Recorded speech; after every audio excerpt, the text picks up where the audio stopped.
Slide!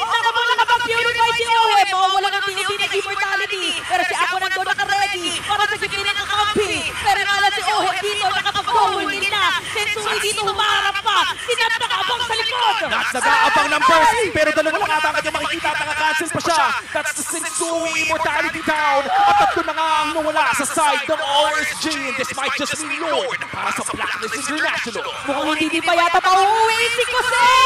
Huli ka ngayon sa kapupunta pero kailangan niya tumakas! Tatlong players nga lang ng Blacklist ngayon! Ang sinasayawan niya! Single, double, pero kami! 3-4 dito sa baba! Isa na lang ang natitira. Demon Kite against 2. Nandito pa si Ohe, isang siege minion. May retry ba siya para pigilan to? At para dediretso na nga! Naku, nawala na minion wave! Aantayin pa kayo ng Blacklist International dumaan habang si Demon Kite sasalubungin sana yung minion! Buhay na si Aqua! Sapat ba din yung pwede na pag-defense sa ginamit ng Abrasion Shot at meron pang Winter Truncheon na rin hindi na nakaya! Wave clear pa rin ang sagot nila. May nakalusot na isang minion. Natont na rin. Pero yan na nga, siege minion point na ulit si Nats. Andito na nga si Nats. Kasumalang 5 players ng Blacklist ang kumakatok ngayon sa kanilang base at bigla na lang kinadon yung dapat ganito kasi Blacklist International mission accomplished!